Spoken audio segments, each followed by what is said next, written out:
Good evening and welcome to the special meeting of Council for June 22nd, 2020, and I declare it open at 6:01 p.m.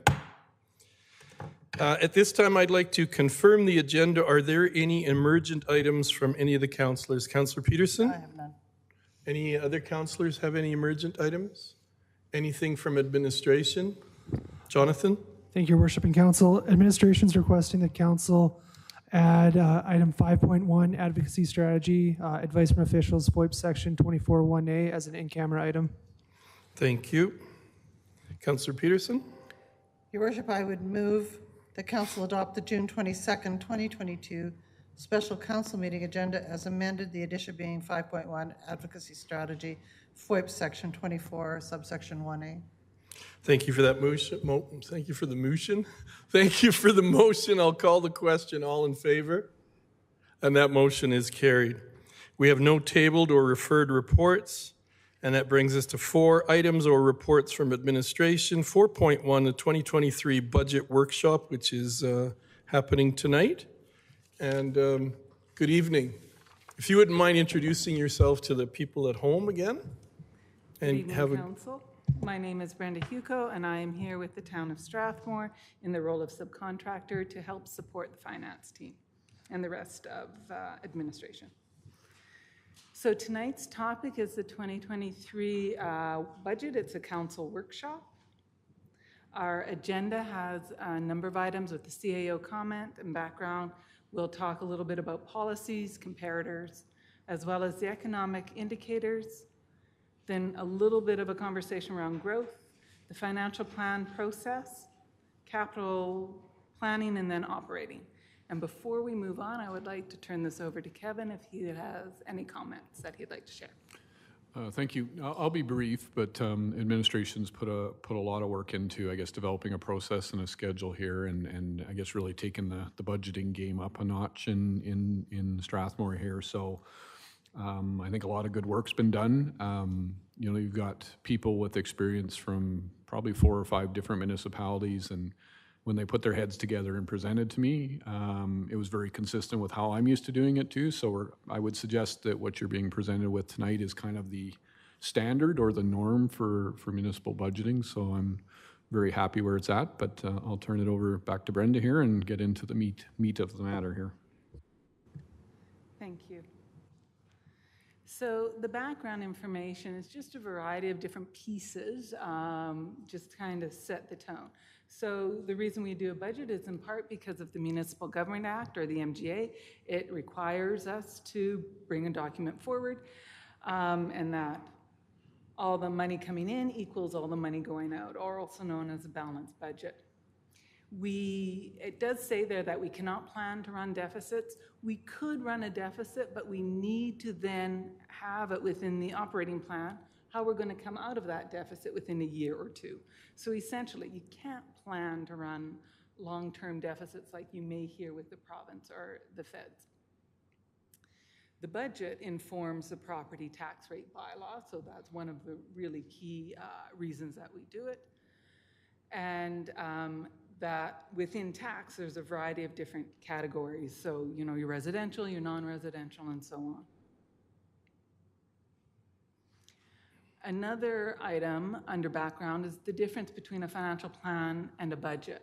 So we colloquially or easily call it things a budget, even though it's truly not a budget until it's been adopted by council resolution. So this is just a nice little graphic to say what do we have to do as a bare minimum. So for the operating, it's the 3 years, and for the capital, it's the 5. And when council approves the budget, then that first year only becomes part of the budget, and the remaining years are still considered part of the plan.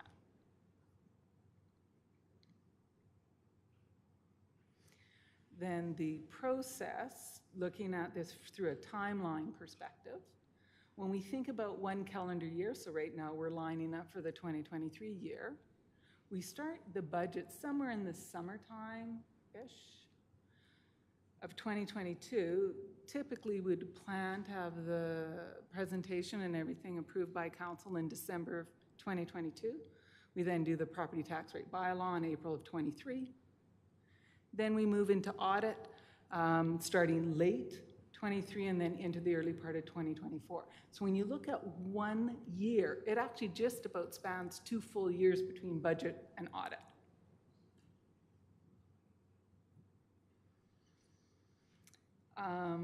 So this is just a little bit of a repeat. We would be asking for the 2023 year to come under council resolution, and then the 24 and 5 year would be accepted as information and remain as a plan. As well, for the capital 2023 year by a resolution, we will also be bringing forward a forecasting the balances for both the various grants as well as the reserve accounts.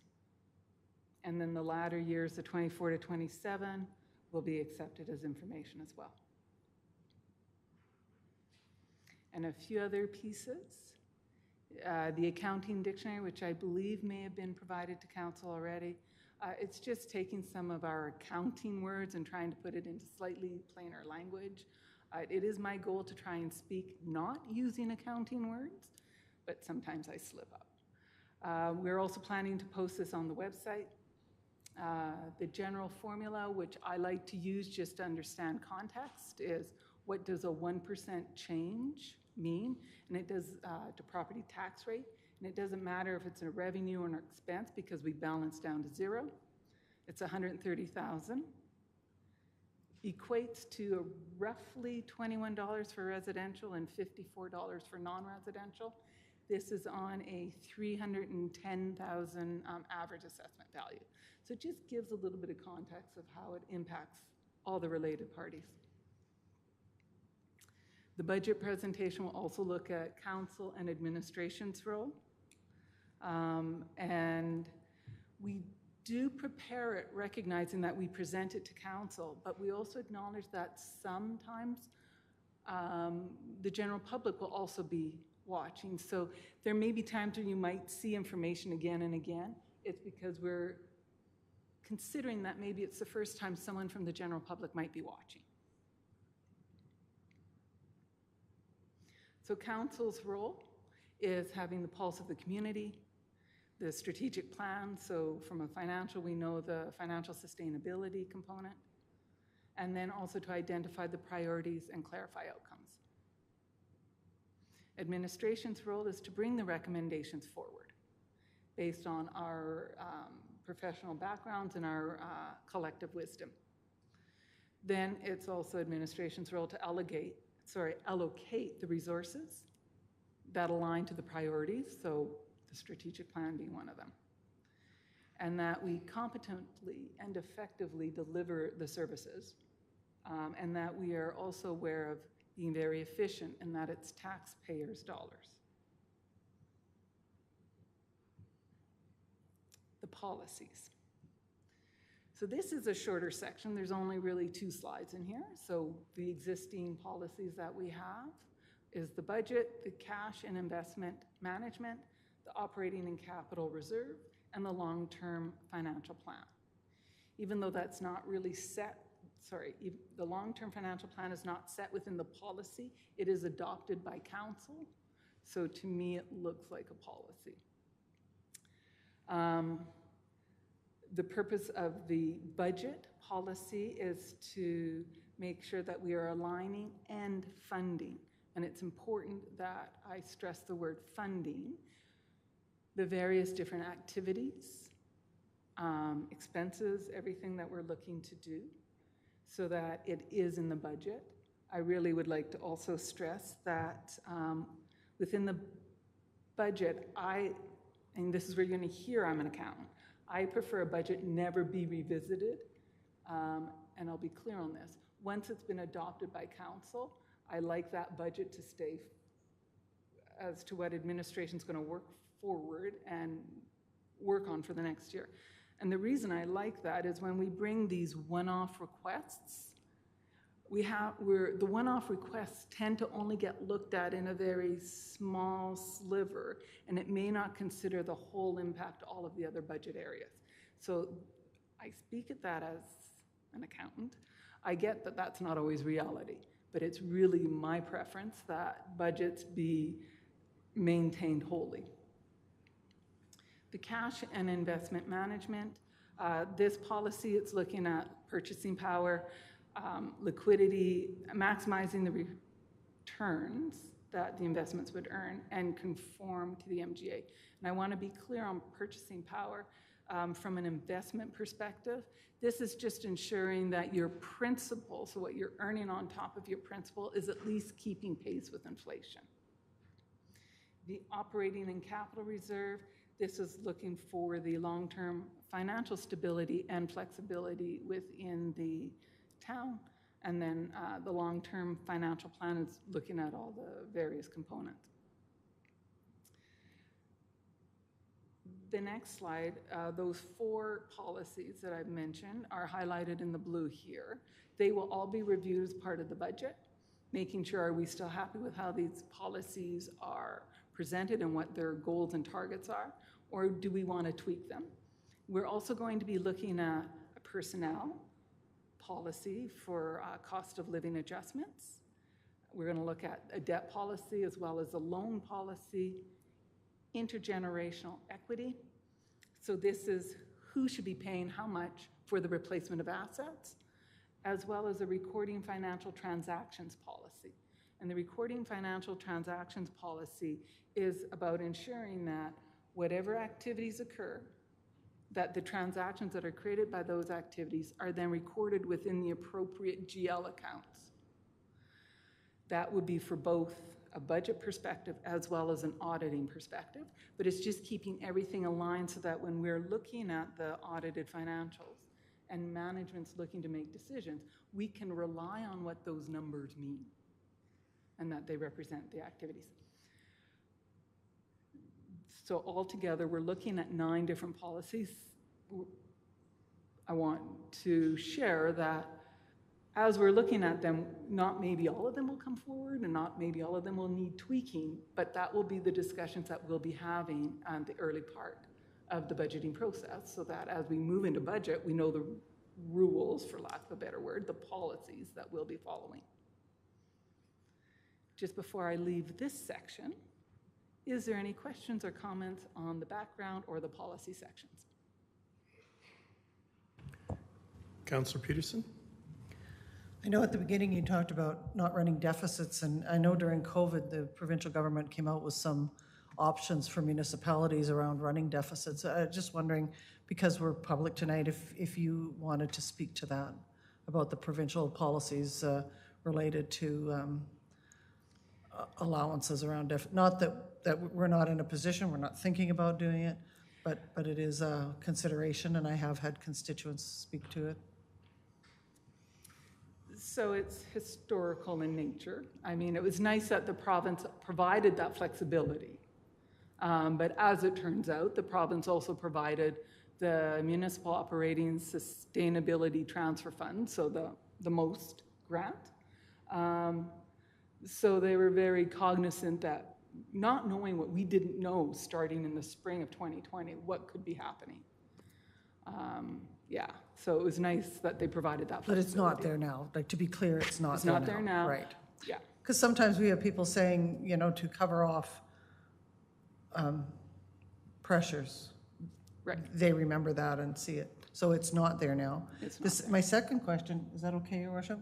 My second question, I noticed in just following the municipal newsletters and whatnot that particularly British Columbia and Ontario are now going to 5-year financial plans, or they call it a 3-year plan with a 2-year supplementary plan. I was just wondering if what your feelings are around doing that, if there's any benefit to a future strategic plan that would address that. There is, so as you move in plans, the further and further out they become, the less and less likely you're going to hit that particular target, right? What is nice is that it gives some certainty in the direction you're moving. So I do like longer term plans. I like the longer term plans when we look at capital assets because it's got such a large impact. And then you look at the funding side of, are we taking on debt or how are we going to pay for these?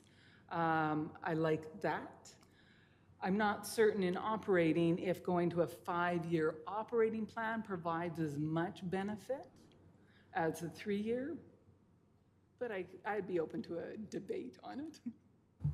I really appreciate that answer, and I know one of the things they talked about was looking at the timeframes of political world, and going beyond that time frame has some usefulness in terms of the strategic planning and the philosophical processes. But that brings me to my last question, if I might, Your Worship. And when you were talking about the operating policy and capital reserve, you talked about long-term planning and flexibility. And when I hear that word flexibility and reserve, used in the same, so right now that is a major issue for our community because, and I would say that because of our existing reserve, that has limited our flexibility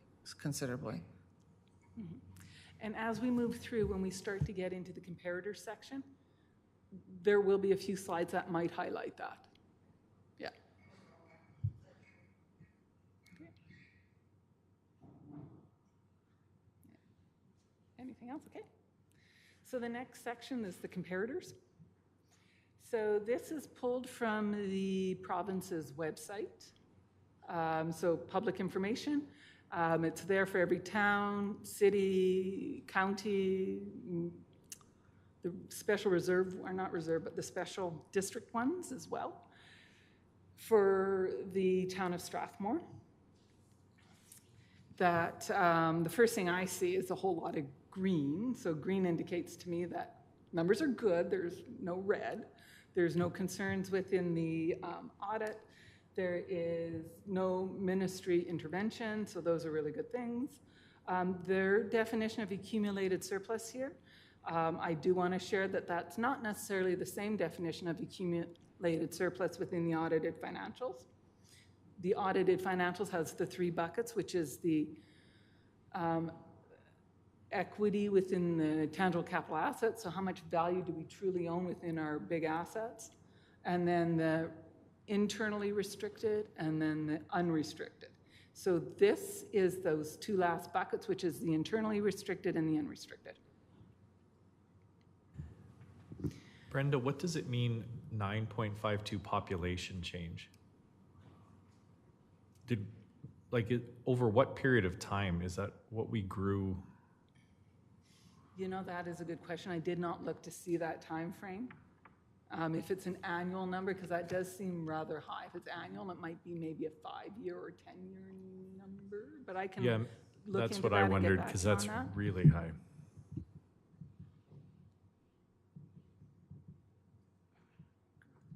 Yeah. That will be shared with council, that response. Thank you. Well, it's not really important unless we are growing at 9% a year, in which case. So, yeah. Well, so I highlighted the 2021 year. So even though you see 2016 to 2021, that's what 6 years of choices I could have drilled into. So this is only the 2021 year. So I'll find out what the time frame is, because that doesn't make sense.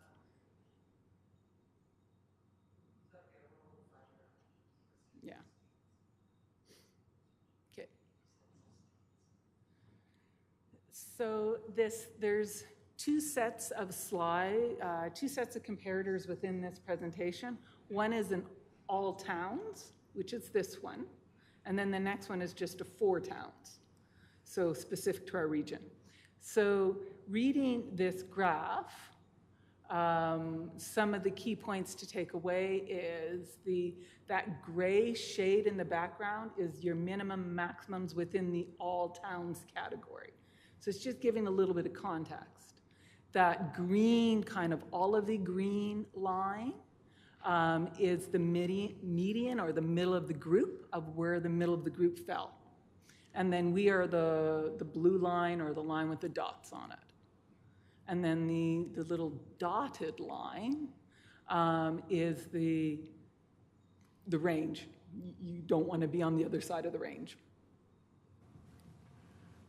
So this one is for tax-based balance. So this is your comparator of how much revenue comes in by way of residential versus non-residential, generally speaking. And one of the things to share is, as you can see, our line is fairly consistent between that 78, 79, 80%, that the green line starts to drift down a little bit towards the 2021 year. So what that's telling you is other towns are able to bring in some more non-residential, which is driving down that median. Having taught grade 5 math, I've always had this question. Why would we use the word median? Why would we look at the median instead of the average or the mean? So the average, depending, can skew. So sometimes the middle of the pack, which is the median, is the better one to use. So when you see the median sitting that close, I don't know what happened in 2020, but even when you look at the gray at the bottom, where it's, what is that, about 35%, and then drops to 2020, and then it goes up to above 40, something in there is skewing it. So an average, you just find median is more accurate for our purposes to compare. Yeah.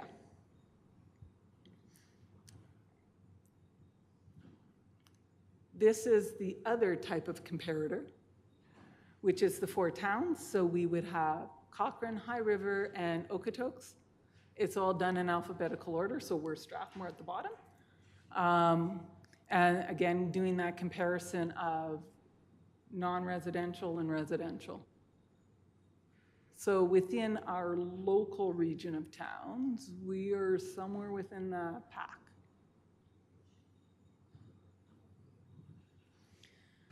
So, sorry, our efforts in the last several years have been to try to bring that non-residential higher, because our residential was quite a bit ahead of that. So will those,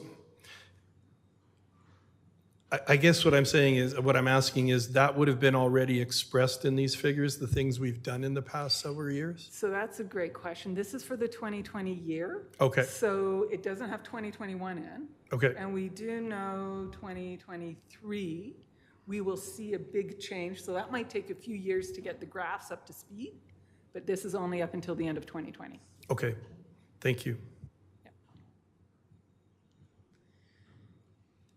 The accumulated surplus. Okay. So this, again, is looking at all towns.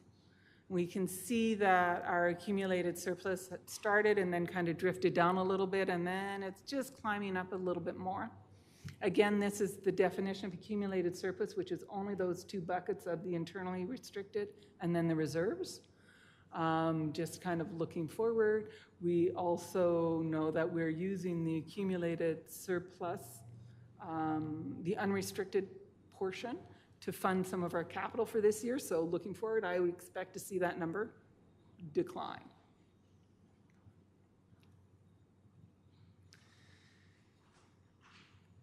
This is the 4 towns. I'm not sure what their definition of the accumulated surplus is here, but I wanted to share this slide more so to do that comparison of the financial assets in green versus the non, which is the tangible capital, the big assets.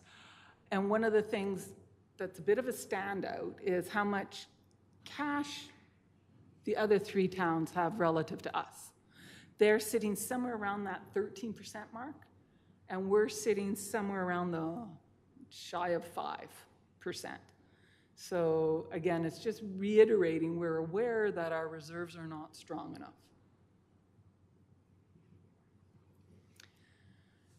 The debt to revenue percentage.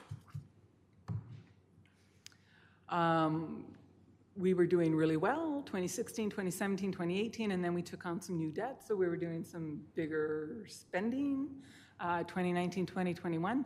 We can also see it kind of cresting and then starting to come down. This is to prepare for the next slide. So just before I go there, I do want to say that the makeup within the town's debt is that there tends to be two types of debt, either debt that's paid back in a 5-year time frame or debt that's 15.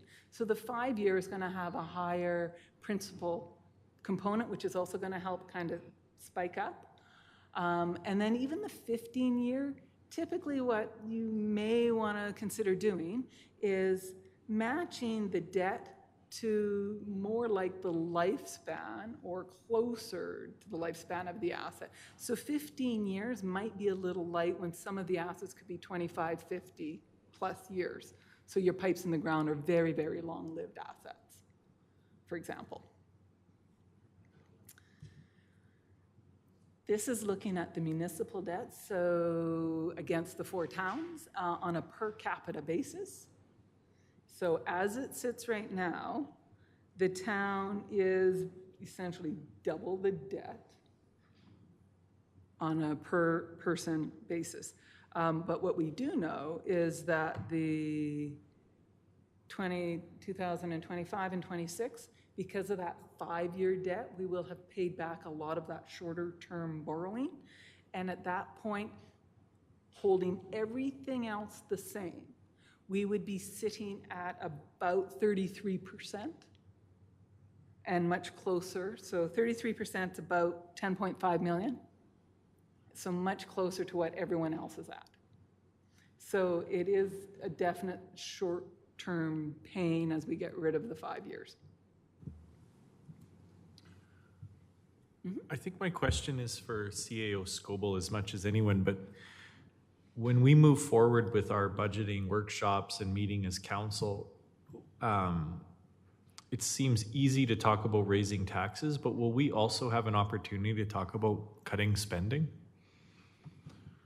Will that be built at all in where there could be some hard discussions? Well, in the next couple years, the ideal state is that there will be a service and service levels inventory that will be approved annually by council. So if we use grass cutting, for example, and say we cut the grass once every 10 days now, right? And there's a cost to cut the grass every 10 days to 3/4 of an inch or whatever the standard is, right? Council can take a look at that and say, you know what? We want to cut the grass less frequently or more frequently, and then the budget is adjusted accordingly. So that's kind of how you manage that cost side of it from the council perspective. Is it really what service levels do you want to offer the community, or what services do you want to offer the community, and what level do you want to offer those services at? So instead of something dramatic where we're like, close the splash park, it's more like maybe we leave it off for opening for another hour, for example. Yeah. And so it depends how far council wants to go. So service and service levels is kind of the first step of what they call priority-based budgeting. And some municipalities have started to undertake that. I know Strathcona and St. Albert, there maybe, I'm not sure locally in the Calgary region, but what it does is council, when that is in place, council has a lot more input into the budget by setting the priorities. So everything's kind of, you take your service levels and service inventories, your community priorities, and they all work together in a model. And council can say, you know what, this thing that we do is more important than this thing, so we'll move money from this thing to the more important thing, or we'll cancel this entirely, or if you bring a new program or service on, are you going to fund that entirely from a tax increase, or are you going to reduce funding to another area? So it gives you a lot more levers to pull on both the revenue and expense side. And that's sort of, I guess, what I would say is probably the emerging better practice or best practice right now is a lot more communities are starting to adopt that, or there's a zero-based budgeting approach too. So, you know, we're starting down the path of, I guess, a much more fulsome and robust process. But the next year or two is going to be building that and, you know, baby steps to get there. But, you know, again, if that's, I'm not sure, Brenda, if you've had experience with priority-based budgeting in other communities, but you know, I quite liked it when we did it up in St. Albert. You know, it can be a little complex in that, but it's a very useful tool. Well, it sounds like a much more realistic conversation, because no one's going to look at the millions of dollars we put in the pool and go, let's just close the pool. But you might say, okay, how do we reduce service levels in order to make it more affordable?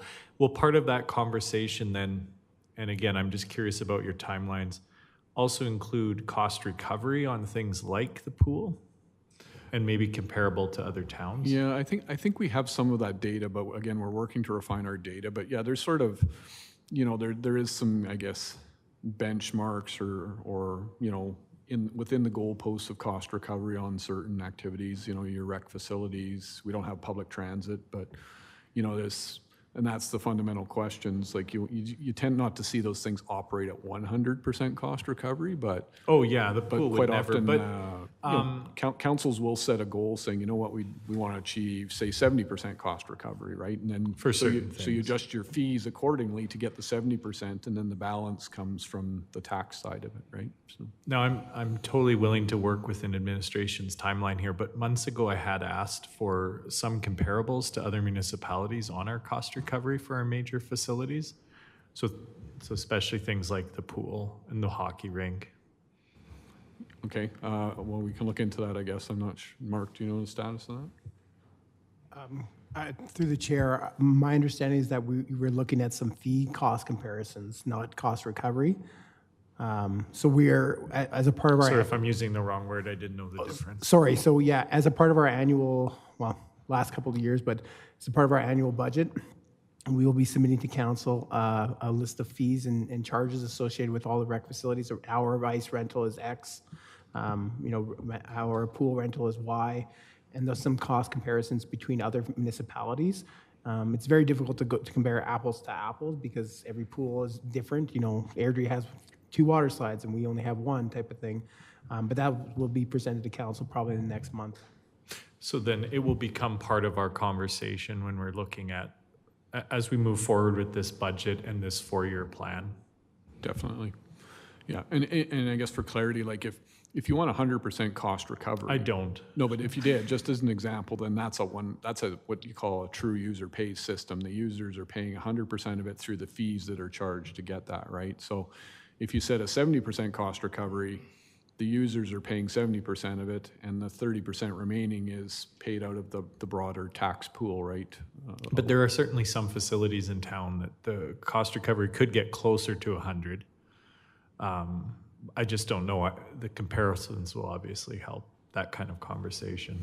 Yeah, it's a little bit of a divergent conversation, but it's a workshop. But again, it's just like I was talking about, there's revenue and expense levers, right? So, you can reduce service hours, or you can try and cut costs within the facility, or you can increase revenues, and that doesn't have to be necessarily through fees or taxes, right? You can do things like start having more events if there's demand for that, more concerts or wrestling events or what have you. But at my experience with that is they can generate the revenue, but then sometimes the original intent of the facility and the people it was built for suffer because of that, right? So because if you take an arena down to host a major curling event, there's 2 weeks of ice not available, so your hockey and your ringette and figure skaters are, honestly, when I was a minor hockey president, I had an argument over this, a curling tournament, and I said, if you're having trouble filling the stands, call minor hockey, because we got 1,000 kids sitting at home not doing anything. So,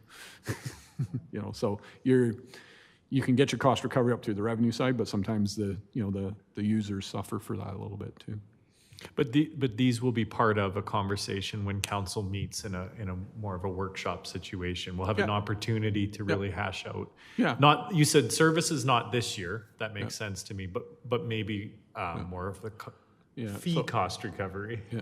Well, in the corporate business plan, we've set a target of year end to produce a beta version of the service and service levels. So that would be available. The idea would be, you would bring that, typically administration would bring that forward in February or March and say, council, do you want to make any adjustments? Do you want to add a service? Do you want to delete a service?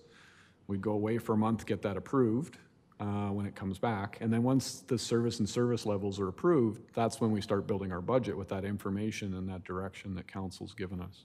Okay, thank you so much.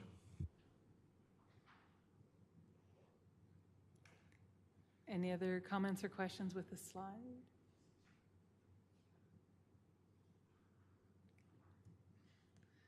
The next is the investment in infrastructure. So essentially, you can see that the town is tracking very similar to all the other towns in Alberta, and that we can see the range there. This is the one that I tend to like a little bit more, is the age of the infrastructure, because it gives us an idea of how much more useful life is left. So essentially, we've got 1/4 of the life used, 3/4 left.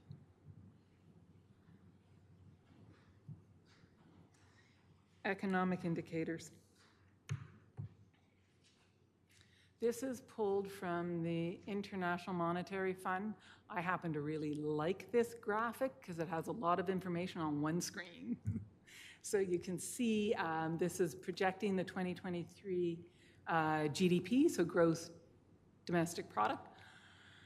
And then the graph on the bottom, the lines, it breaks out the emerging markets in red, the overall is the middle in yellow, and then the advanced economies are in the blue. So we would fall within the blue. What I also added is I highlighted Canada for next year. The IMF is projecting our GDP to be at 2.8%. I did add the historical from 2010. I just added, I chose the 2010 because it was a nice, easy number. But the reason I added it is so that you can really get a little bit of context of where Canada's GDP has been, and then what was the impact of COVID. So a minus 5.2, it's not, you can anticipate that there'd be a bit of a snapback and the pent-up, so the 4.6 and the 3.9. So anything that's historical is actuals, and anything projected is, the opinion of the IMF. So if they happen to hold true, hopefully this snapback, which is driving inflation and so on, might start to draw it down. Don't know. Sorry, could we go back to the age of infrastructure slide? Sure. Page 24. This one? How is that calculated? What does that mean, 75%? So in my head, the way I would see them calculating it is using everything to do with our tangible capital assets, so our Schedule 2 off of our audited financials, which is what is the overall total cost that we've spent, how much have we utilized in the accumulated amortization. And I would just compare those two numbers. So basically, our buildings on average are about 74%. There's still about 74% used or life left in them on Yes. average. Okay, Yeah. So super about 25 has interesting. been used. We've got about 75% to go forward. And clearly we're above the median here, but you said this is a number that is, this is one of your favorite slides. This is just really an optimistic thing. Our Well- debt might be fairly high, but then if we start planning now, it's actually a pretty good situation. So why I like it is when I'm thinking of the age of infrastructure, and then I turn around and I compare to how many dollars have been set aside for the replacement, this age of infrastructure is really a key component to how many dollars, in theory, should we be at today? And then what is that gap? So that's why I like this slide, because without an asset management program, which we are working on, which will be far superior than the accountant's definition, we will get a truer age of the infrastructure, because that is such a key component to determining where our reserve balances should be for replacement. That's why I like it. Thank you. So on your GDP map, on your economic indicator on the GDP, I was just listening to, what's the World Bank president, Anna Bierke, whatever her name is. And she was talking about the economic indicators as a result of what's happening post-COVID, Ukraine and Russia. And it was fascinating listening to her talking about the Russian economy shrinking 45% the Ukrainian economy and the Russian economy, heading to 15% already, currently. But she talked about emerging markets, developing in countries, and then developed countries. And she talked about being able to buffer the impact of particularly Canada, North America, but particularly Western Canada, because we reflect what's happening in the Ukraine, and using macroeconomic infrastructure to buffer what's happening. But the opposite is happening in Alberta.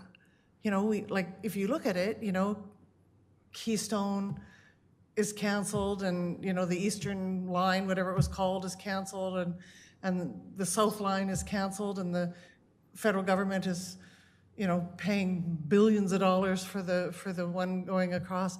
And so our macroeconomic structures are probably not buffering us, they're probably gonna hurt us. So when you look at, you know, what you talked about, the 7% inflation or whatever that we're hitting in addition to this, don't you think that's gonna impact that 2.8%? So the 2.8 is for all of Canada. All of Canada, It's yeah, not just yeah. specific to Alberta. The Alberta with oil, and Yeah. oil being such a large part of our provincial economy, it's a double-edged sword. $115 oil is good. Is good. Yeah. It hurts, and it's good. Yeah. So BC wouldn't have that same impact, but what this graph does show is the orange, that's Russia. Yeah. If you're able to scroll in, kind of, there's a gray section right to the west side of Russia. Yeah. That's Ukraine. They can't even report Ukraine. Yeah, why it's there, great. she was estimating 45 to 65%. geez, Well, when you, and then, no, I just, when I looked at that 2.8 number across Canada in relation to the 7% or 7.5% inflation, and the you know, the numbers that she talked about in terms of the, you know, 120% increase in commodity markets, I just don't know how that will impact 5 years of budgeting down the road. Yeah. You know, I think it's gonna look like 2020, but I don't know. Alberta might be okay. We'll keep our MSI funding, maybe they'll bump it, Maybe. $115. Deputy Mayor Montgomery. Thank you. So just back to the age of infrastructure, I have a couple questions. Sure. So this includes like all of our infrastructure, roads, pipes, everything? I'm sorry? This particular graph, this includes like all of our infrastructure, like roads, pipes, everything? And do, like, say roads, do those amortize at like a different rate than like a building does? Or like, Does let's say, roads does it depreciate At a different rate than what? like say than a building? So it's within the audited financials, so let me just confirm that number. It's not in the notes. 2 seconds. There's different categories of the assets, and they're depreciated. They have a range, and then within that range, you would choose specific to each asset. No, I'm not seeing it in here. But buildings, roads, yeah. So the roads would be under engineered structures, and buildings would have its own category. I don't know the ranges offhand, and I don't know specifically for this road or that building what the rates would be. But it is categorized for sure. So vehicles would be much shorter. Pipes in the ground should be much longer in general. Okay. All right, thank you.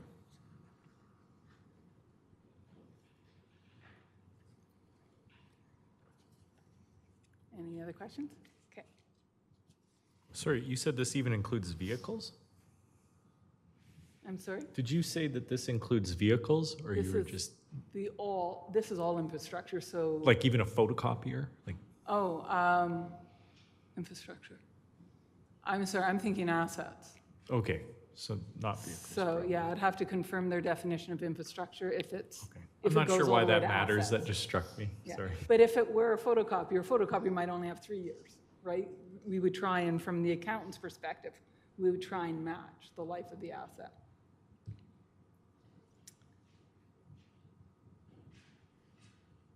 The next set of slides, economic indicators, come from the province. So this one is under the business activity and how to read the middle section where we've got the bars from red to green. That is the average of the last 10 years. That's the range for that particular indicator. And then on the far side, which is the provincial ranking, that's how Alberta ranked relative to the other provinces. So for business activity, for the merchandise exports, the manufacturing sales, restaurant sales, and wholesale trade, we're great. This is for the 12 months ending period, so either April or March or April. So that's how Alberta was doing with those 4 indicators. This is taking the price per barrel, the oil, and drilling in one more step. So this is the graph. And we have the 2 West Texas Intermediate, so WTI, which is the price that we typically hear on the news. And then Western Canadian Select, or WCS, is what we actually earn in Alberta. I like this graph because I like the differential, which is the purple on the bottom. So WTI and WCS used to move in tandem, and the difference used to be only the transportation costs. But they've been disconnected, and that gives you the range. And for a point of interest, that orange, just after 2020, that was when the futures were near zero. So that's how much it has changed since COVID began. It did its dip and really has taken off since. The next is the consumer activity. So looking at the number of housing sales, so resale of houses, I would say, the motor vehicle and the retail trade.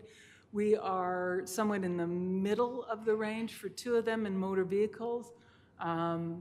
I would suggest the reason we're at the far end of the lower end of the range is simply because of supply chain.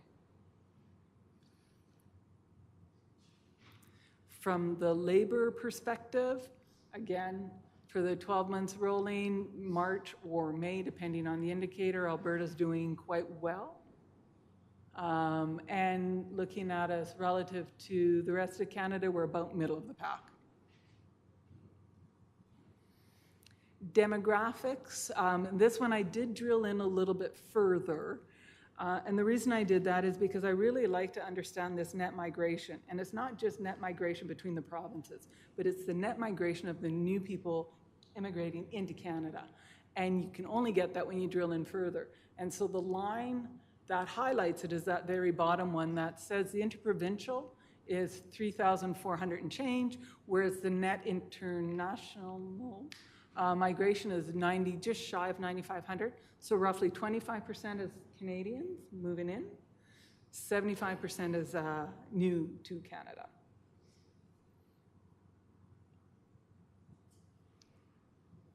And then this is the new housing starts for Alberta.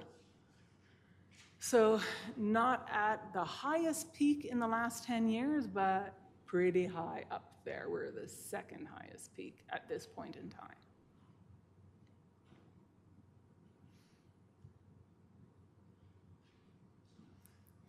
And then last is inflation.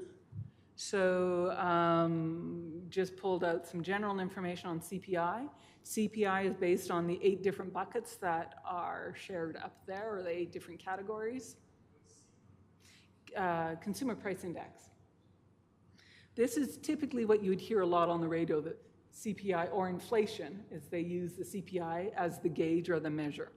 So this is what the consumer, the individuals, how much things have been changing in cost. And I did see a graphic, and unfortunately didn't get it in here, where they were showing inflation from the start of 2020, so before COVID, through COVID, and then to current. And it wasn't necessarily these 8 categories, but it really did highlight some food, clothing was in there, gas was in there, and there was about 7 or 8 different individual categories. And just how much it really has taken off over the last several months. For May of 2020, Canada's inflation rate, 7.7%. Alberta, 7.1. Calgary, 8.0. So these will be things that we do take into account when we are looking at the budget, but we will be looking and applying some thoughtfulness to it. So not all lines might have an inflationary impact. Not all lines would have the full inflationary impact. So we are very cognizant of what inflation is doing. Any questions with the economic indicators? Okay. I did have one. Councillor Montgomery said something earlier about, in the end, inflation affects maybe municipalities less than we might think. Just walk me through this. So if houses are going up, and they're clearly going up quite a bit, then the assessed value of the homes is higher, and then people are paying higher taxes on the homes. So therefore, does that sort of balance out then our own inflation that we're paying on all our purchasing? So I like that question, and I want to take a moment on assessed values of houses and the property tax rate requirement. Because the tax rate is the result of those two items. So the tax rate requirement will be the result of all of the other revenues, less all of the expenses, less all of the obligations that we pay out, less any of the dollars that we want to set aside in reserves. That's the property tax rate requirement. So it's harder to answer the question. No, I'm going to start that sentence in a different direction.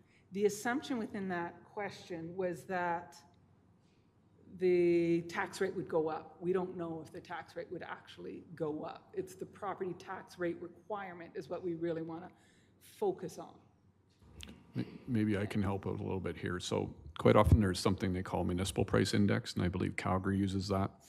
I'm not too familiar with the region being new to it, but in Edmonton they had a municipal price index. And so it's a different set of goods, so to speak, than the consumer price index.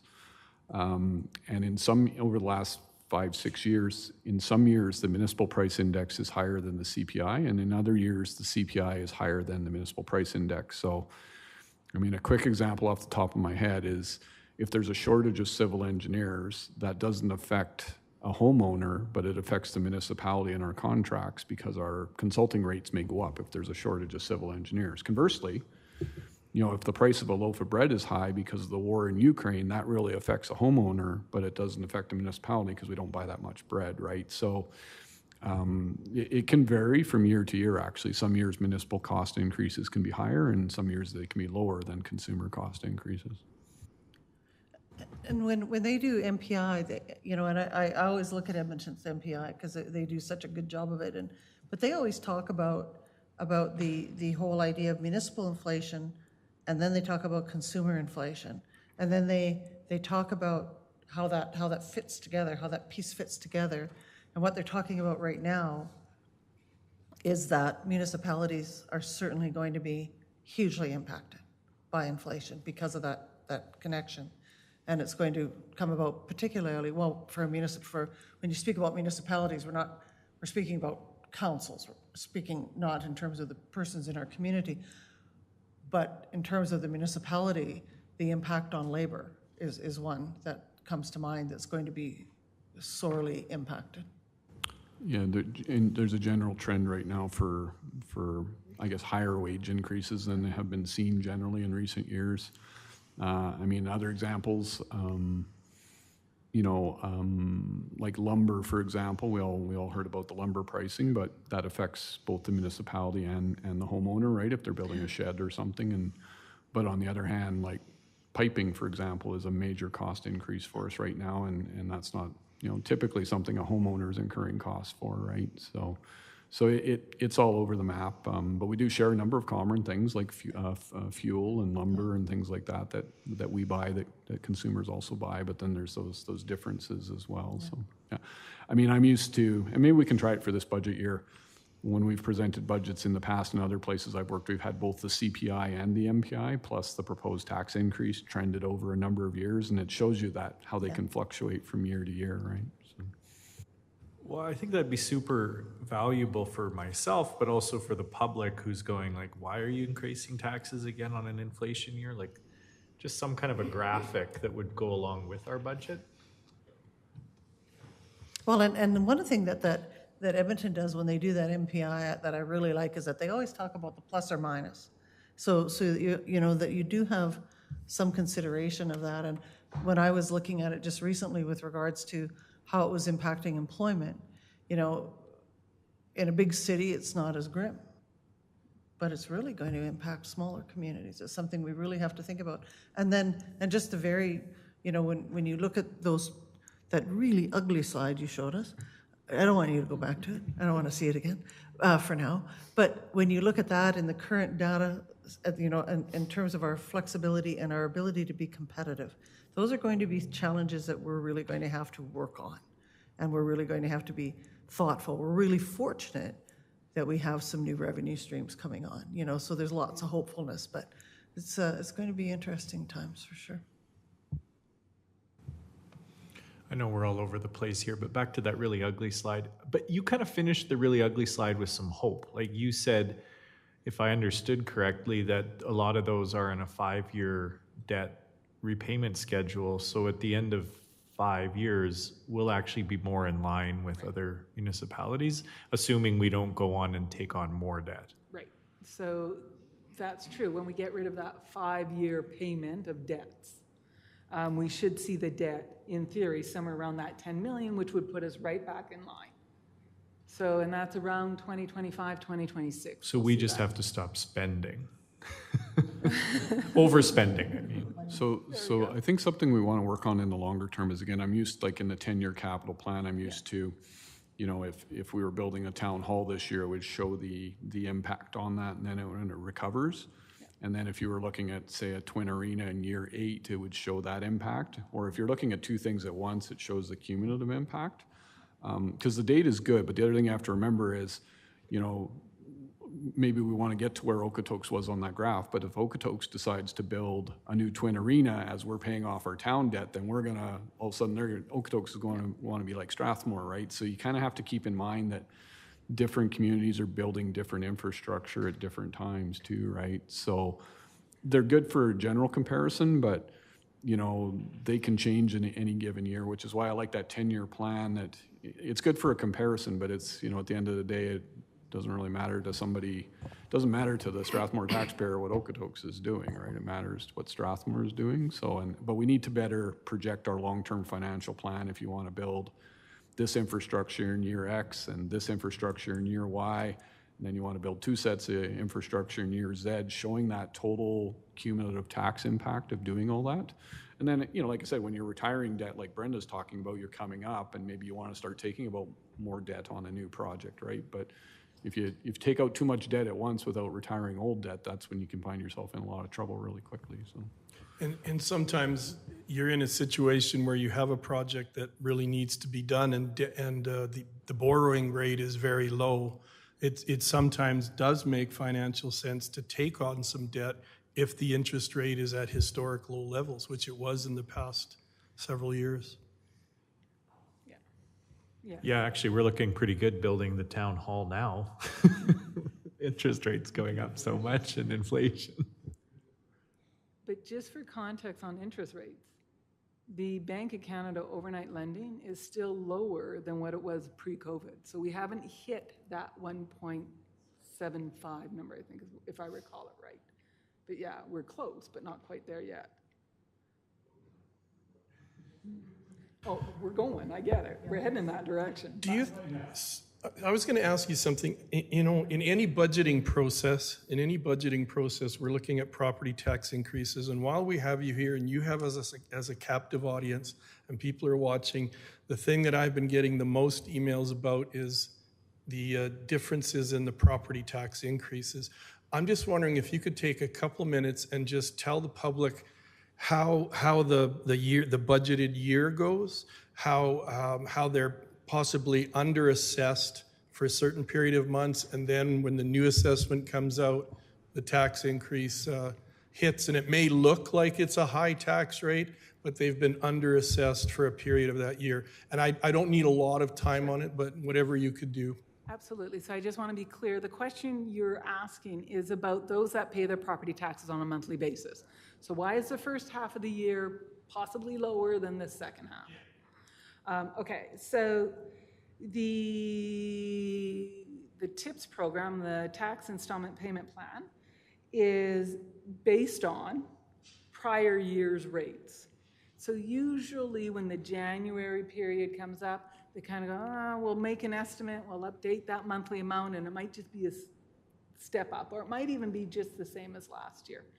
However, by the time the property tax rate bylaw gets passed, and then the assessment value, if the house went up more than the average of everyone else, and that particular property, their total tax bill gets calculated, then they do the math of, okay, well, how much have you put in on these early months of the year? What is left? How many months are left? Let's divide it out, and that's how much it's going to be. So it's not necessarily reflective of how much property tax rate changed.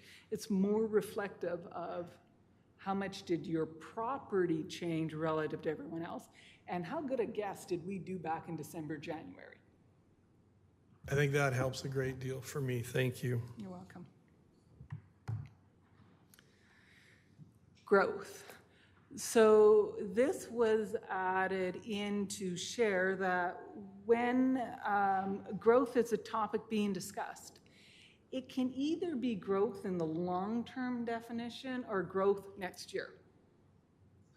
So really have an appreciation of which definition of growth might be used in that particular topic.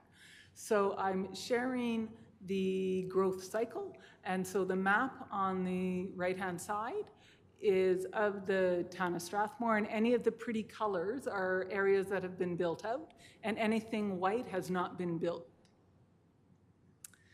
When we look at the growth cycle, you start at the municipal development plan, which is what do we think the town's going to do in the next 20, 25, 30 years, but long term.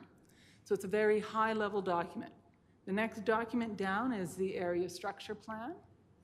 And I've highlighted that in blue in the words, but I've also chosen one area structure plan within the town, which is the Wildflower Ranch Area Structure Plan. And I chose that one specifically because it does two things. It's got some development there at the very bottom in the pretty colors, kind of in the handles section, if you will. And then the majority of it is white, so it's not developed.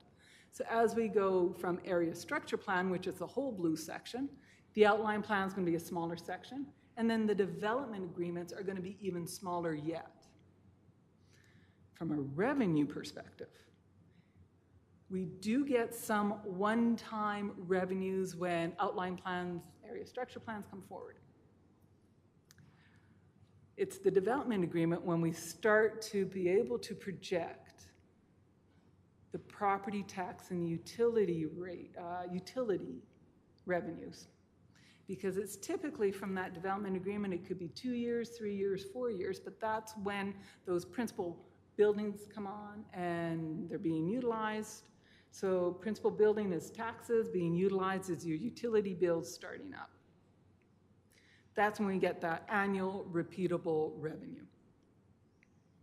But there's also some other non-traditional revenue that we would highlight too that could be occurring as part. But I really just wanted to appreciate what does growth mean? Is it the near term or the longer term? And then how do we get down from growth to revenue? Any questions? One of the things that might be useful as an explanation in terms of offsite levies, and I think that lots of times there's confusion around offsite levies, and especially since, well, 2017 and then again in 2019, there's been legislative changes to offsite levies, which has given municipalities some very tempting choices, but also some stringencies. So I happen to love the topic of growth, and I happen to really love the topic of offsite levies because it's complex in part. But it's really not complex, meaning that offsite levies is really what do the developers have to pay to take undeveloped land to developed. So if you're building within your neighborhood, so if you imagine the neighborhood square, any assets that are being built in there, so the pipes under the ground, the roads, et cetera, all of those assets get contributed to the city when that development agreement is done and the construction completion certificate is awarded. That's when it becomes. But it's the off-site levies, and it's those assets that are inside the neighborhood get connected to the assets outside of the neighborhood. So it's great that you might have pipes under the ground, but if they're not connected to the bigger pipes for, getting water from Calgary or sending sewer to Calgary, it's those connections where off-site levies come in. But off-site levies are also good for recreation, for fire hall, for police, and library. Those are the newer ones that were added in. So when you're thinking of off-site levies, it's really about the capital projects that are needed and how much of that should be paid by the developers versus how much should be paid by the current residents. And so off-site levies is a revenue. It's a one-time revenue, but it's very specific to capital projects. Does that help? So I think that's a beautiful explanation, but so up until very recently, for instance, you couldn't apply an off-site levy for a library. That was 2017, I think. Yeah. But one of the things when we look at how does growth connect to planning, and so in this cycle in terms of the MDP, in terms of the municipal development plan, one of the things that this council has identified into the future that is necessary for sustainability in the community is a municipal emergency management building. And we don't know how far out that is. But if you look at it through, a planning system of off-site level levies, grants, and tax-funded systems, and you take it on a very long-term perspective, there is a potential formula in the making that could lend to community sustainability. Well, it's what you talked about, that inside-outside process that would lend itself to that. But I really appreciate the explanation. Thanks a lot. Just to add in, the difference to when you're determining, should new residents be paying by way of the developers under the offsite levy and existing residents is if that asset is 20 years out, for example, 20 years out is a long time. So between now and then, there's going to be a lot of new residents, and that portion would get assessed to the new residents. So the planning, I'm sorry? Also relates to what you talked about in terms of intergenerational pieces. Yeah. So it's that that planning is what really helps set. So if you're doing offsite levies and a capital project gets added in 2 years from now, you haven't had enough time to plan to get dollars set aside for reserves, so it's going to spike the rates for offsite levies. So the longer planning that is done, the better overall. Yeah.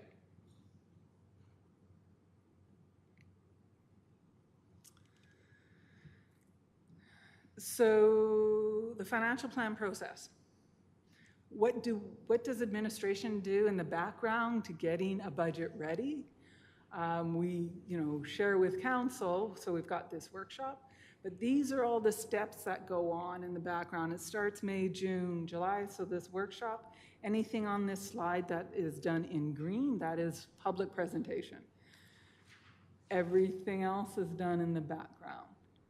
And the one thing I like to highlight is that October-November period there's a lot of repeat.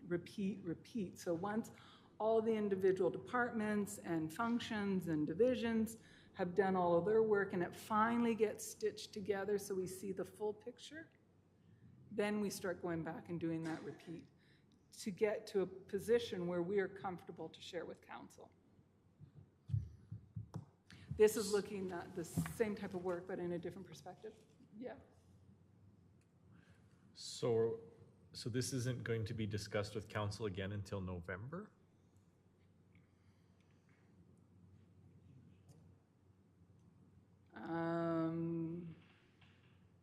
The budget in general? Yeah. Yeah, that's my understanding, but we're open to change.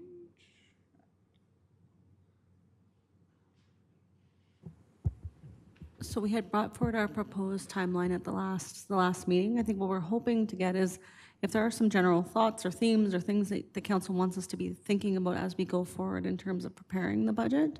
We will be obviously preparing a draft budget, and that will be ultimately what's coming So to in council. November, for example, that's when when the administration would propose to us the tax increase. That's really what I'm interested in. So I don't have the schedule in front of me, but typically kind of around the third or fourth week of October, the budget would be put out in public, so to speak. So there'd be an introductory presentation, but then there's not much happens for a couple weeks, and that's purposeful. That's to let council take time to go through it. It's to let the residents take a look at it and start providing some feedback to council and or administration, right? Then kind of that mid-November, you get into a fairly intensive couple weeks actually, where there's more presentations made, there's debate of all the motions that council's made to fund or unfund something or fund something new. So, and then Okay, so that's yeah. where it gets down to brass tacks. Yeah. Where we roll up our sleeves, so to speak, Yeah. and say, okay, are our service levels reasonable? Are our cost recovery fees reasonable? Do we really want to make this tax increase? Like, that's when that happens? Well, this year, in future years, it would start almost in February or March with the service levels to build the budget, right? So this is a bit of an anomaly, and next year you'll see an improvement a further improvement in process than the improvements we're making this year. And year 3, year 4, it'll be a very robust process, right? Plus, it's a new council and a new CAO. I wasn't here for your last budget, but you may have some, it's customary in January or February of each year to sit down with council in a workshop like this and collect your feedback from the budget process. What worked well for you? What would you like to see changes in? So there's a feedback loop typically built into it early in the new year as well. So. Yeah, I mean, I guess because I think we're all anticipating there's going to be another recommended tax increase, especially on the non-residential. I just want to make sure we've done everything we can to keep that as low as possible.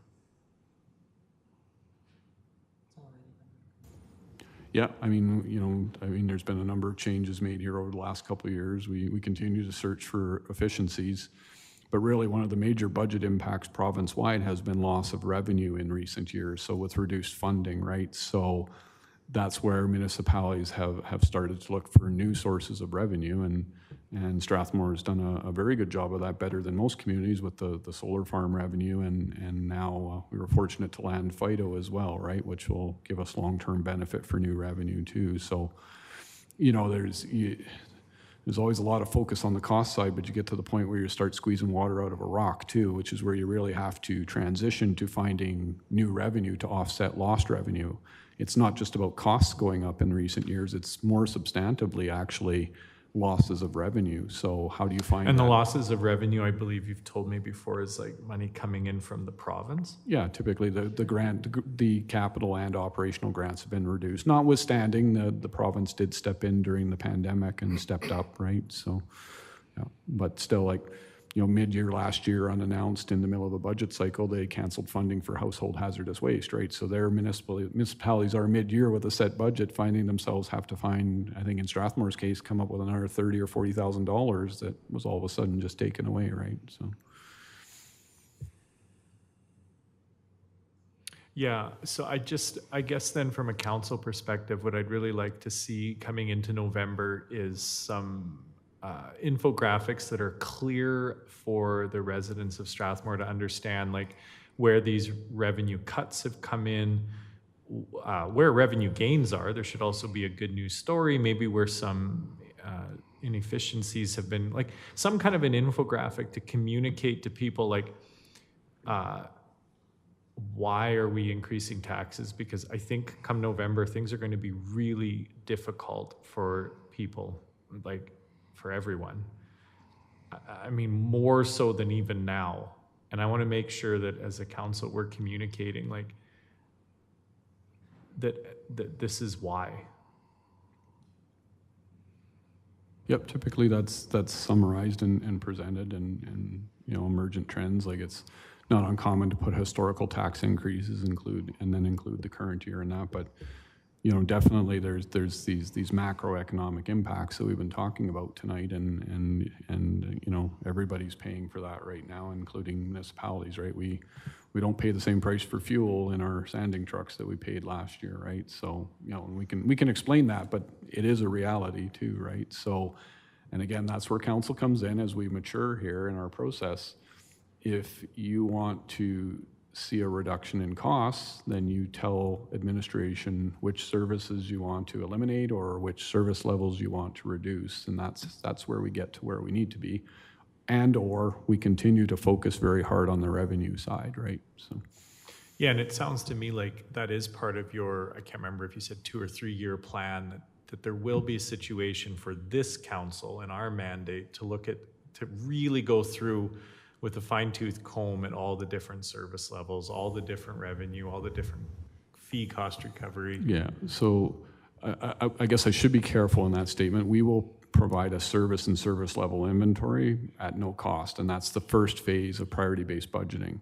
If council wants to do priority-based budgeting, that can certainly be done, but typically it does require a year or two of external expertise to help us build that system. So there is a little bit of an upfront cost to establish that system. But the first phase of it can be done internally at no cost. But again, that's a council decision, and it'd probably be something that we could propose in the 2024 budget, and then so you would debate that a year from this coming fall if that's something you want to undertake or not. So I just want to be really clear. I've been super pleased with this administration. I've been super pleased with you, Kevin. Like, I don't want to come off sounding like I'm like, oh, we're just so frivolously spending. Like, that is not at all what I'm trying to say. I just want to make sure that as a council perspective, I'm trying to do my due diligence too. And well, no, your comments are fair, and all of us, council and administration, we have a responsibility to be transparent in when we put these budgets forward, and that's certainly our intent to explain it as easily as possible. I mean, we can't get into every variance, like paper clips went up 25 cents per 100. Like, we can't get to that level of detail, but we can give those broad categories that labor costs went up or down, fuel costs went up or down, consulting and contracted services have gone up or down. Like, we can show that kind of level. It's just we can't get down to that paperclip level, right? So. And I think Strathmore residents need to understand, anyone watching this at home, like, from our quality of life surveys that we've done, people are very happy with the level of services we have. When they're asked, would you be willing to reduce services in order to lower taxes? The answer is actually no. Like, given the information that we as council have coming in and the information administration has been given, it doesn't make sense. There is no appetite in town to start slashing services in order to keep taxes low. But I just want to make sure that we're really exploring those options. Okay, thank you. My question to administration deals with the same chart that you have under August 2022. It says capital projects are researched and reviewed. Are there opportunities for councillors themselves to suggest capital projects within this budgeting process? I'm not sure that we put that in the work plan. No, but that's not uncommon. But typically, what we'll do is, if a council member wants to put a project forward, we'll put it in the package. But we do need to specify a date on that. Like, it can't be the day before council's deliberating the final budget. So we'll do that as a takeaway and come back with you what would be an appropriate date for you to submit projects that you wish to. Yeah, and I just want to give the example that you and I and Deputy Mayor Montgomery mentioned. I had suggested the idea of signage for the farmers market building, which would be large, attractive, point out to visitors traveling by or residents driving by that it's there and that's what the building's for. But that's a budget hit, so I agree. I agree, and I appreciate that we'll have that opportunity in case Councillor Wiley wants a second Wildflower Bridge. Okay, thanks. This next slide is really just to share the same information, but in a slightly different manner.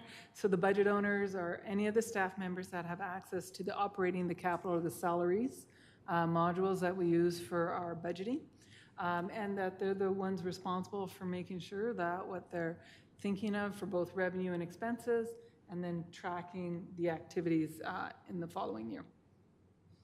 Then there's the meetings, the research, and the analysis that occur. So the CAO is informing and working with the SLT to set the mandate that then is shared downward into the budget owners, and then the supervisors and directors and budget owners all working together.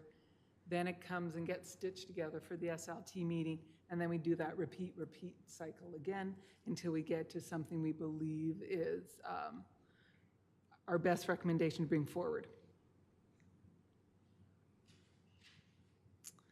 So the capital plan, looking at a mid-range projection from the 5 to 10 year time frame. So we're really targeting to get to that 10-year time frame for this budget. Fingers crossed we get it, but if not, we'll definitely do the 5-year, obviously, because of the MGA requirement.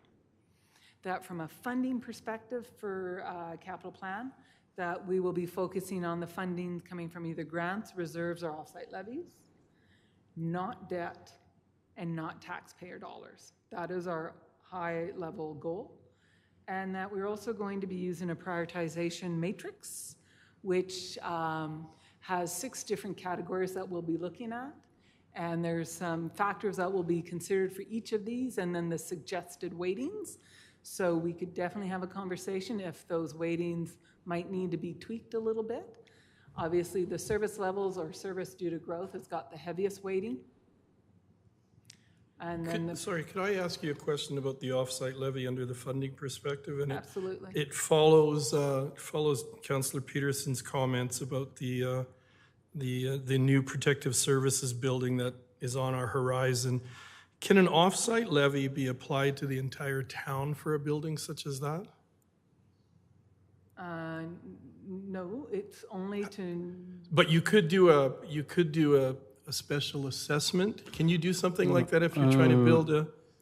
I think the question you're asking, and the way I'm used to it, is you look at a new road or a protective services building, and you look at your MDP and your growth areas, as Brenda was talking about.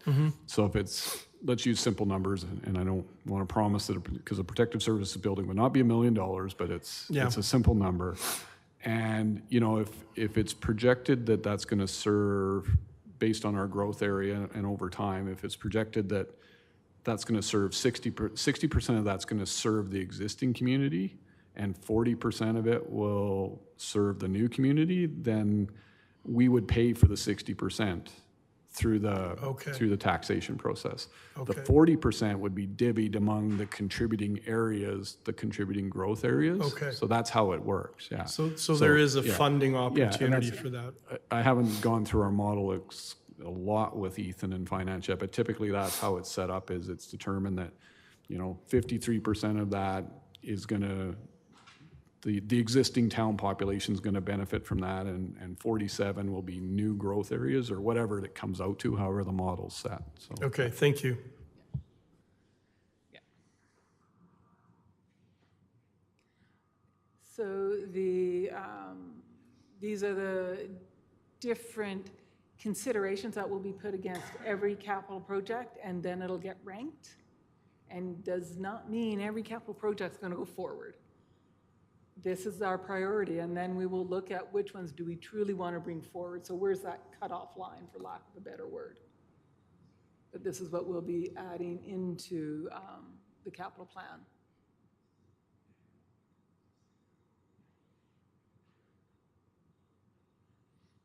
Okay. For the operating plan, so the overarching goal, again, is financial sustainability, as well as being very respectful that these are public dollars.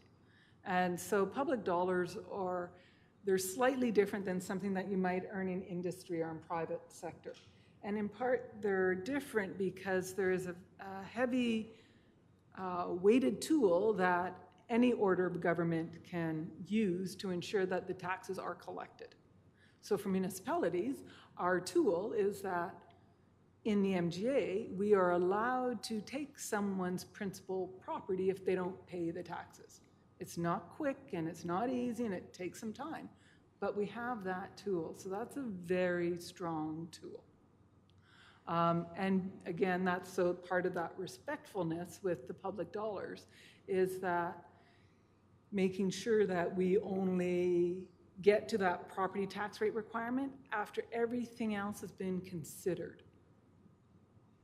And it's not just a really large credit card.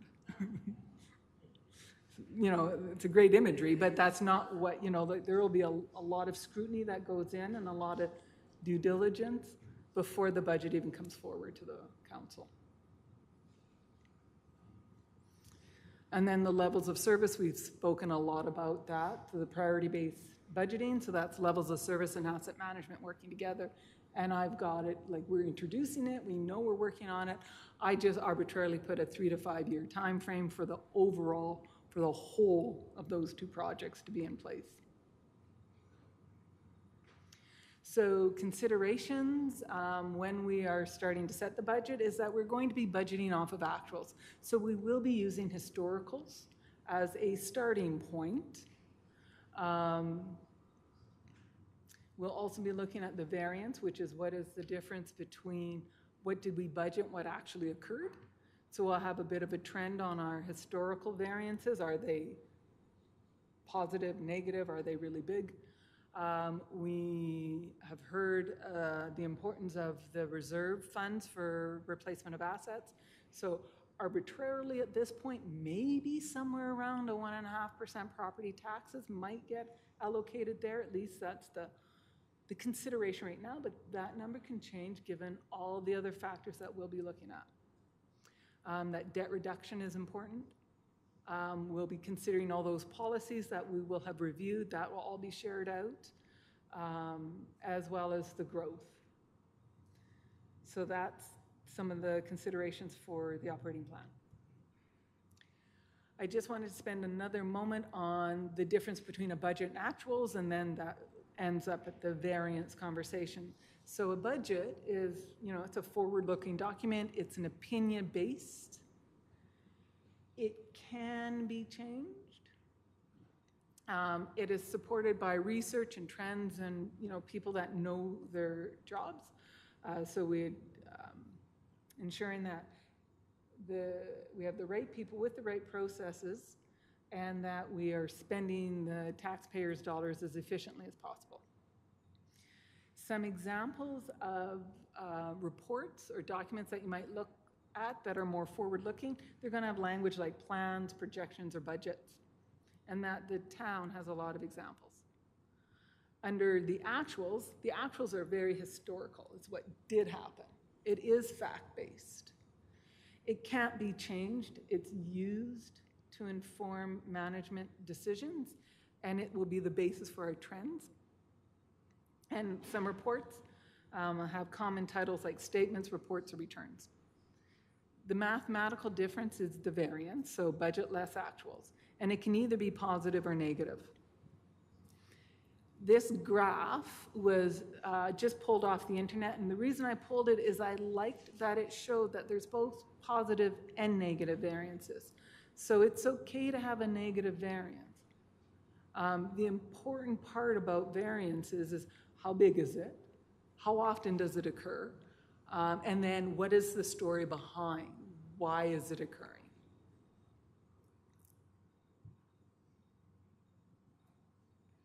Any comments or questions or a moment of reflection?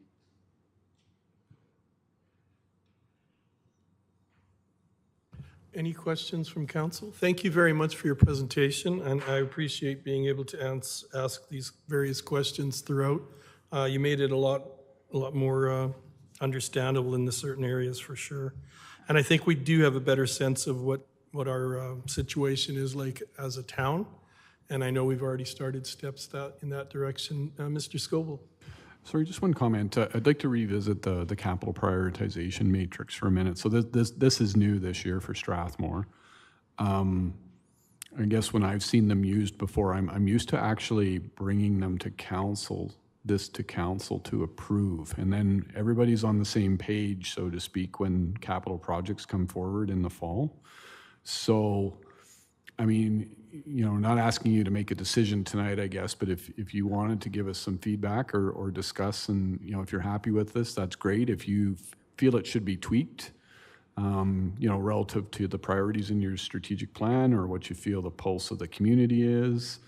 But the intent is to probably bring this back before the summer for council to formally approve this, whatever the final percentages or weightings are decided upon. So, you know, it's a lot to throw at you right now. I didn't know if you wanted to maybe start discussing it now, or, you know, I just don't want to put you on the spot to have to make a snap decision in a couple weeks' time. Right? Yeah, So, I really appreciate that because, you know, now that I'm thinking, I was thinking back to when Councillor Wiley was touching on the citizen satisfaction survey. One of the top things they talked about was our pathways and parks. Yet, I don't know if we've ever revisited how much money we should put into pathways each year. We have, We did.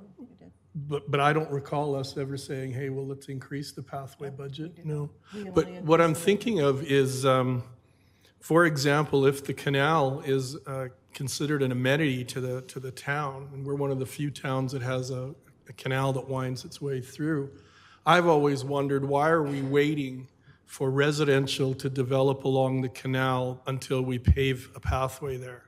You know what I mean? Like, maybe that's something that can be visited as a capital project, and that you could have some input from a council if it matches up with the citizen satisfaction survey as well as our strategic planning weekend.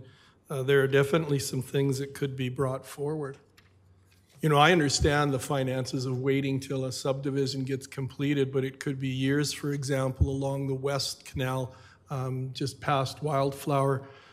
At some point, it would be great to have the canal have a full paved pathway so you could go from one end of the town to the other. And then that's an amenity you can present to potential people who want to move here. But we've always waited and said, let's let that happen as the residential gets developed. And I'm not sure if that's always such a good thing because it's the number one thing on our list. Councillor Peterson. I know that, just following up from that, the only thing that we've ever done with pathways in my 8.5 years here is to put funding toward maintenance. And I don't think we ever increased anything, but the reason that I like this, and when I went through it, was that it was informed by opinions and consensus decisions that were already in place. So when I looked at this, there really wasn't anything new. I think some of what we learned today definitely informs it more, but I was really good with this. I thought it was just a very nice encapsulation of what had already occurred, and not to say that it isn't worthwhile always taking a sober second look, but I liked it. Councillor Wiley? So I have a question then about capital projects. I don't have any specific ideas, but I'm wondering in August 2022, when the senior admin team is researching and reviewing and budgeting capital projects, like who's proposing them? Is council not proposing the capital projects, or is senior admin, or does the admin come to us with capital projects based on our strategic plan? well, I think, as the mayor was suggesting earlier, typically the capital projects are put forward by administration. You know, a lot of them, particularly with this type of weighting, are, you know, where we've got pavement quality index ratings or leak frequencies on pipes or whatever, and we're saying we need to do this because it's exceeded our threshold for pavement quality index or what have you. A lot of it will come out of master plans, whether it's utilities master plan or, you know, we're working on an active transportation master plan, which is where the trails might fall under, and there might be a recommendation out of that to have 90% connectivity of trails in town, right? So we would put forward a capital project to get to 90% connectivity over 2 or 3 or 4 years or whatever it takes, right? So, you know, then when this list comes forward, there may be a number of projects submitted by council members, as we've talked about. We'll give you that opportunity that may, you know, there might be a community project or something, you know, you're hearing from the community that they want, whether it's a new playground or what have you, that may not be covered in one of our master plans. So there's that opportunity. But, you know, the purpose behind this is when the budget comes forward, the projects will be ranked, because there will be a funding envelope. There will be a lot more projects than the town of Strathmore can fund. And that's the case in every community, right? There's always a list of projects. And so with the prioritization, it'll draw the funding line saying, here's the line. And you can, if there's a project you want to move above the line, or there's a council member project that you want to fund, you can do that, but then you'll have to move a project above the line and unfund it, so to speak, or defer it for future years, right? So it's meant to help get to that final What about final the big outcome. ones, Kevin, like the emergency services building that we've been talking about? Would the point come that admin was coming to us with this and saying, okay, so we've done some homework, it looks like the buildings that they're in are going to become, you know, like, how does that go? Yeah, that would come forward again. I mean, you know, when that particular project comes forward, whether it'll be sooner or later, in an ideal world, and what we're working on is your asset management program would drive that and say, okay, you know, in 2027, it's time for a new fire hall. And again, that's not what we're suggesting, but that's what that would do when it's complete, right? Based on all the data that we collect, it would be better at projecting when is the right time to build a fire hall, you know, and with more certainty and more precision, right? Whether it's 2027 or 2029 or 2025, you know, when we get to that end state, it'll be a much more robust process and precise process. But normally, yes, administration recommends those life cycle type projects when it's time for a new fire hall, or, you know, even a new infrastructure. You know, there would be a point in time where administration would say, based on our growth and our industry standards and user rates and kind of a number of different data sets out there, we're proposing, you know, it's time to propose we build a new twin arena in Okay, year, so that's year what I was Z, going to right? ask next. So it makes sense to me that admin's going to come forward with like the essentials, but what about the culture and recreation? So there are times where you say, you know, comparable to other municipalities, we don't have a state-of-the-art museum. Like that could happen? It could, yeah. I mean, we haven't done it here, but I've done this before where you leave 5 or 10% for council's discretion, so to speak, and projects that would not necessarily, you know, ever cross that line, so to speak, get above the funding line, but they are a value, council feels they're a value to the community and wants to fund them, right? But, you know, I'll be frank, the reality is right now in the world today, in Alberta and Canada with aging infrastructure, that's always going to rank higher than a new cultural amenity. And I'm not saying that shouldn't be built, but that's where council comes in and says, you know what, we're going to delay this pipe and we're going to build a cultural amenity instead because it's part of our vision or it's part of our complete community or whatever. And that's a lens. But that might be something that was part of a strat plan from the get-go, so the admin could be aware of that kind of yes, sometimes, not necessarily, but I think the more important point here is that council has a different lens. You have a political lens that administration doesn't. We're never going to make a political recommendation, and that's the purview of council. You have an extra set of criteria in your decision-making that we do not. So you will not say us saying, you know what, forget replacing that pipe that's leaking all over the place, build a cultural amenity instead. That's not our place, but that is your place to have those debates and make those decisions. But there are times in your experience where a municipal administration might say, look, given our growth, a twin arena is something we recommend, but it would almost be never a cultural. No, not necessarily. Like I mean, if that's something that council's made a priority in strategic planning, cultural and arts amenities, or you know, if we've developed, for example, a cultural master plan, and the cultural master plan says that you should build this cultural amenity in this year, then that would automatically come into that capital plan because it's part of a master plan, right? So, and at that time, council can say, you know what, it's the right time to build it, or you know, maybe that we don't need that in the community. That's you guys, not us, right? So, thank you for working through me with all these questions tonight. I have Deputy Mayor Montgomery and then Councillor Langmaid. Thank you. So just with regards to your question about prioritization, I personally I like the idea of moving operational savings a bit higher in the ranking. Like if we can save money in the short or long term, I think that should probably weigh a bit more heavily than. It just seems like it's kind of low where it's ranked right now. Thank you. Thank you. Councillor Langmaid. Thank you very much, Your Worship. Just looking at this capital project prioritization matrix, I've used similar ones before, not for this purpose, but in similar ways, and I do love these. Makes it very easy to see where your priorities fall. I do have one question about it, which is the historical investment for the past 5 years investment into asset. And I see that that's ranked quite low, but I'm just wondering,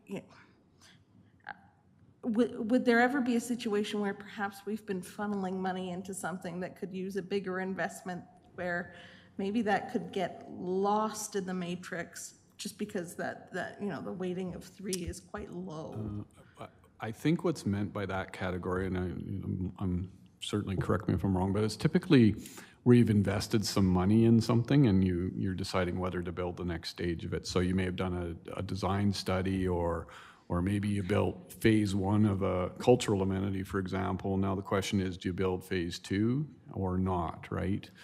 Some of it can be sunk cost. If you've done this study and spent $100,000 on a study, and then, so what you say is you got money in the game, it's been taxpayer money that's been spent in the past. Are you kind of prepared to write that off, right? So. Calculating that opportunity cost. Perfect, thank you. That helps me understand it better. I was just thinking, if we've got a lemon that we're pouring money into, how would that play in? But I understand better now. And then kind of the second question I have, which is, it's a bit tangential, but talking about the citizen satisfaction survey, I know that was a really important document for me to reflect on when we were doing our strategic planning. But one thing I did notice about the citizen satisfaction survey last time that's kind of stuck with me as a thorn in my side is that we got a very low number of responses from people who are renting in town. So I know in our strategic planning binders, there was materials in there that indicated that 25% of our population rents, but only 2 responses in our last survey came back from renters. So one of my concerns is that citizen satisfaction survey is maybe a bit more of a homeowner satisfaction survey for people who own homes in town, and how satisfied are they? And what I'm wondering is if that's been considered at all in kind of revising it. It might still be a little bit too early, and if it is too early, is that something that we could consider in the planning for the next survey? So we're just in the process of finalizing the survey before it goes out, and so that's certainly something that we could take into consideration in terms of how we roll out the survey to the community. So thank you for that feedback.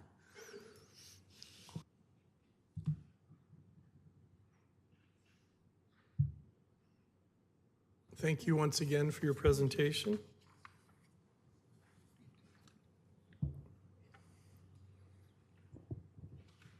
And to administration, what's next in this potential meeting? Is there anything else coming up? Are we going into camera? We just have the in-camera portion if there's no more questions for discussion. Are there any more questions for Councillor Langmaid? Nope. Okay. Ready with a motion. Okay, thank you. Councillor Langmaid. Thank you. I'd like to move that council move in camera to discuss an item related to Section 24, subsection 1A of the Freedom of Information and Protection and Privacy Act at 7:43 p.m. Thank you. We have a motion to go in camera from Councillor Langmaid. All in favor? And we are going in camera.